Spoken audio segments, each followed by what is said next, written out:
On Monday, April 11, 1981, in a Chicago bank, a female employee opened the bank vault, and everything seemed perfect. There were no issues, the vault was tidy, and all the safe deposit boxes were in their normal condition. After a while, a bank customer came in wanting to open her box, so the employee took her into the vault. But when they put the keys into the lock, they were surprised to see the lock sink inward and fall. The lock was broken.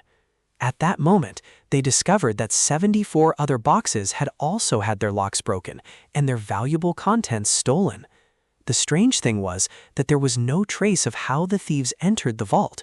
There was no hole in the floor, no opening in the wall, and the vault door was closed without any defect or signs of forced entry. As we said, the vault and the boxes were so well arranged that it didn't even look like someone had broken the locks. Usually in bank robberies, the vault is found turned upside down. So why here specifically were the thieves so careful to tidy up?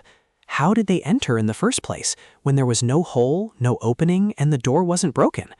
This is one of the most unique and clever robberies I've ever come across. You will be amazed and surprised by it. Our story took place in a town called Benton, a relatively small town in the state of Illinois, near Chicago, in the 80s. This town had only one bank, which was a branch of what they called the First National Bank. This was a federal bank affiliated with the government. At that time, the bank's vaults operated on a timer. When the workday ended, they would close the vault using a timer rather than just a key. Their shift ended at 5 p.m. and started at 9 a.m., so there were 16 hours in between. They would set it to open after 16 hours, and during that time, nothing could open the vault. No key, no password, and no other means. Of course, the vault had a password, but even if you had it, you couldn't open it during the lockout period. This timer was considered an extra layer of protection. The same happened during the weekend. They were supposed to be off on Saturday and Sunday, but the bank would open on Saturday for a half day in the morning. After the shift ended on Saturday, they would set the timer so the lock wouldn't open until Monday morning. On Saturday, April 11, 1981, the employee in charge of the vault locked the door and set the timer to open on Monday morning. Tomorrow would be Sunday, a holiday, so they wouldn't be there.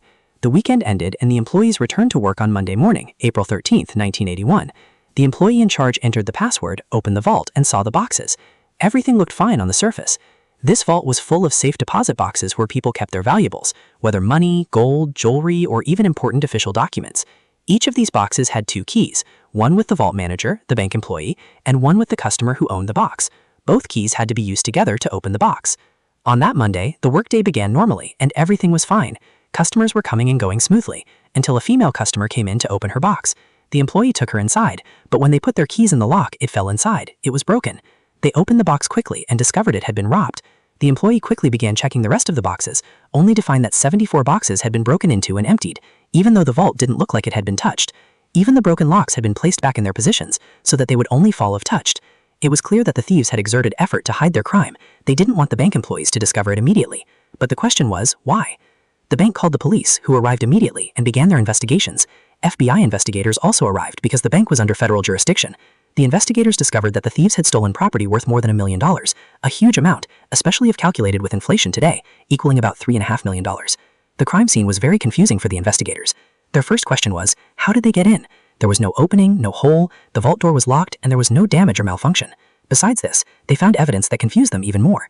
They found an old-style alarm clock, along with tools used to break the boxes, like a hammer and pliers, abandoned inside the vault. How did they get in and out? They couldn't even find a single lead to follow. Local newspapers literally described this robbery as the perfect crime. The strange thing is that the mastermind behind this perfect crime was one man, and he was a hairstylist, a barber. This man was named William Smart. His last name was fitting, as he was indeed smart and very clever. In reality, he was a serial burglar, a bank robber. This wasn't his only operation, but it was the most successful and the largest. He worked as a hairstylist with his brother, Vincent. Smart believed that regular bank tellers didn't have much cash, and that people kept much more valuable things in safe deposit boxes. When they scouted the Benton area and found this bank, they knew it was a suitable target. The brothers entered the bank and started chatting with the employees. Smart was one of those people who had charisma and a comfortable way of speaking. He could deceive anyone. He and his brother rented a safe deposit box under a fake name. They both used to go to the bank together and would always chat with the vault employee, getting close to her until their relationship became like a friendship rather than just customers and an employee. Their visits to the bank were frequent, and their focus was specifically on the vault employee. They watched her, monitored her movements, when she took breaks, how she behaved, and her personality. You could say they focused on the human weaknesses in the system more than the technical weaknesses. As we said, Smart and his brother went together to the bank. Usually, when the vault is opened, the door stays open as long as the employees are present, and the individual boxes inside remain locked. When a customer comes, they check his ID, and together they open their box. The employee then steps out of the vault to give the customer privacy. Vincent, the younger brother, would stay outside chatting with the employee and distracting her, while Smart would be inside the vault, inspecting it and exploring things that could help him execute his operation. The most important thing he discovered was that the employees checked his ID upon entry, but when he wanted to leave the vault, he could just walk out and no one cared. The next step, Smart needed to get his tools into the vault. He thought the best place to hide them was in his own box, because no one could open it but him. He brought his tools in a bag, went with the employee to the vault, they opened his box, and the employee left to give him privacy. Then he started putting his tools in the box. He didn't bring them all at once, he brought them piece by piece so no one would suspect him. The box kept filling until there was no more space, but he still needed more tools, some of which were large and wouldn't fit even if the box were empty. So how could he get these tools into the vault? The idea that came to his mind was to tell the bank employees that he was a dealer in paintings and antiques. This way, he had an excuse to bring large bags with him. But he still had the space problem. Where would he put them? Smart noticed that the vault had a false ceiling, so he exploited the space above the ceiling to hide his gear. He hid his tools, lighting, food, water, and everything he needed. The next problem was that there was an alarm in the vault, but this alarm was just an acoustic sound sensor meant to prevent anyone from trying to break into the vault through the walls or the floor, meaning if someone was digging or hitting the walls, the alarm would go off. Even though Smart didn't intend to dig through the walls or floors, he had to disable this alarm so he could break the box locks. Fortunately for him, the alarm was primitive, and Smart had enough experience in electronics to disable it. All he had to do was sabotage the speaker, make a hole in it, and the alarm would become useless. But Smart was still afraid there might be other alarms in the vault that he didn't know about. To make sure he had disabled all alarms, he put an alarm clock in the ceiling and set it to go off at night when the bank was closed. If there were any acoustic sensors left, the sound of the alarm would trigger them and the police would arrive. Smart watched the bank to see if the police would come. Indeed, the police came, checked the bank, and when they saw no one, they left. So Smart knew there were still other alarms inside. Over the following days, he looked for these devices, found them, and disabled them all. For example, one device was hidden behind the box cabinet, so he pushed the cabinet, disabled the device, and put it back. He repeated the experiment again, putting the clock in the ceiling and setting the alarm for the night while he watched. This time the police didn't come, so he knew all alarms were disabled. Now came the hardest step, how to break into the vault. On Saturday, April 11th, 1981, Smart went to the bank as usual, spoke to the employee, and they went to the vault. She opened the box for him and left. His brother was outside, talking to the employee, distracting her, and even flirting with her to keep her completely occupied. In those moments, Smart, who was inside the vault, disappeared. How did he disappear? Where did he go? The main reason Smart chose this bank specifically was that there was a gap in the corner where the safe deposit boxes met. As you can see, there was a square empty space in the corner design of some bank vaults, including this one. After the employee left, Smart climbed on top of the boxes and dropped down into that small empty space and stayed hidden there. The vault employee stayed busy with his brother outside, and since the check was only on people entering, not those leaving, she didn't notice that Smart stayed in the vault and never came out. At the end of the day, she closed the small inner vault door, then closed the large outer door, set the timer, and went on her weekend break without suspecting a thing. Smart, who was inside, waited until he was sure the workday was over and everyone had left. He came out of his hiding spot, turned on his lights, and took out his tools. Now came the step of breaking the locks. This step was very sensitive. He had brought large bolts with a diameter equal to the diameter of the locks, so that when he hit the lock, the hit would be clean. When he broke the lock in the box had to maintain their shape, because when finished, he wanted everything to look natural. He didn't want it to be obvious that the locks were broken and the boxes robbed. In this way, he continued breaking the locks without ruining the box's appearance, taking the money and valuables. Of course, this process was very exhausting. Breaking dozens of locks in darkness and stuffy air was not easy. Smart took breaks to eat and drink to renew his energy. What helped him was that he had time. Tomorrow was Sunday, a holiday, so he could work and take his time. A strange thing the investigators found later was that Smart liked to play the role of Robin Hood, who steals from the rich and gives to the poor. Through the contents of the boxes, he could identify people who had debts, mortgages, or were in a bad financial state. He took some valuables he found in the boxes of the wealthy and put them into the boxes of people he believed were poor. It's a strange thing. I don't know, it seems like seeing all that wealth made his kind heart want to share it with the less fortunate. It's a funny thought, charity with someone else's money. Anyway, Smart did his best to clean the place of any debris and returned all the boxes to their places, putting the locks back on them. He checked them over and over to make sure every box and lock was in place. To an observer, the vault would look perfectly fine, but if someone tried to open a box, the lock would immediately fall. Smart had everything ready. He hid his tools and belongings back above the false ceiling, put pollute in his bags, and went back into the empty square corner to hide. On morning Monday, April 13th, 1981, the employees arrived and opened the bank. The vault employee opened it as she did every morning. When she entered the vault, she saw everything was normal. There was nothing suspicious. The door was locked, she opened it, and the boxes appeared to be fine. But from that empty corner, Smart was using a mirror to watch the employee. He waited until she left. When she did, and he confirmed with her mirror that no one was in the vault, he came out of the corner with his bags. The strange thing is that he was wearing workers' clothes. Why? Because there was maintenance work going on in the bank at the time, so Smart exploited this. He brought a brown uniform exactly like the workers' uniforms. He simply walked out of the vault with his bags and no one cared. Everyone thought he was one of the workers.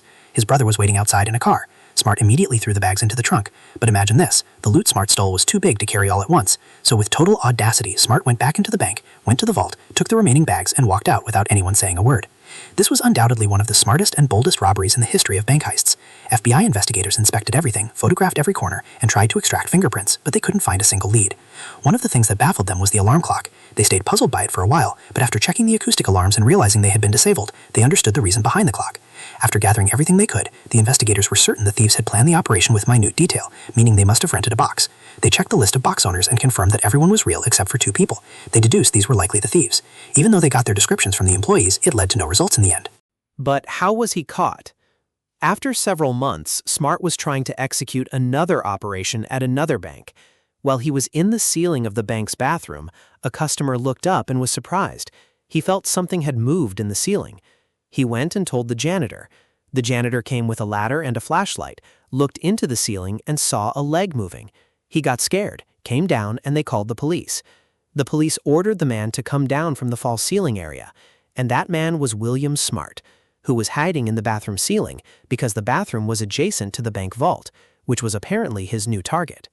The police searched the ceiling area and found tools very similar to those used in the first robbery. When the police investigated Smart more, they found evidence that this man wasn't just a hairstylist. The FBI team checked all robberies that might be similar, and they discovered a second robbery attempt a few months earlier in another town in Chicago. The report for that attempt said a man in worker's clothes was drilling into a bank vault wall. A janitor saw him and was surprised, so he went and spoke to him. Smart replied with total confidence, "Please, when I'm finished, clean up the mess here." Apparently, the worker believed him. He thought he was a colleague doing a requested job. Of course, Smart then took his things and left immediately. Even if he fooled the worker, he wasn't ready to risk staying. He escaped that time because he played the confident role. We see this in many stories of thieves and con artists. Anyone, even in the wrong place, if they can act confident, no one will suspect them. But not everyone has this skill. It requires training. This gives us a bigger impression of Smart's personality. One might ask, he stole more than $1 million the first time. Why did he want to steal more? Was he that greedy? But Smart, in reality, wasn't greedy. When they asked him why he robbed more than one bank, he said because he loves the challenge. He loved the excitement the job gave him. It was like a game to him. This was evident when we talked about how he moved valuables to the boxes of people he thought were poorer. This man had a unique personality, different from a regular thief. In the same bank where Smart tried to drill the wall, the police discovered an alarm clock hidden in the false ceiling. When they brought the worker who saw him as a witness, he confirmed that Smart was the person in the bank. Now, with the similarity between these two cases, they also charged him with the first robbery, even though there was no direct evidence he was the one who did it. But everything was identical. The clock, the tools, the use of the false ceiling, everything. His unique method and intelligence in the robbery turned against him. It made his signature easy to recognize. Of course, Smart tried to deny the charges, saying he had nothing to do with that first operation. But the judge ruled him guilty and sentenced him to 20 years in prison. However, the judge told him, "If you return the stolen items, I will reduce your sentence."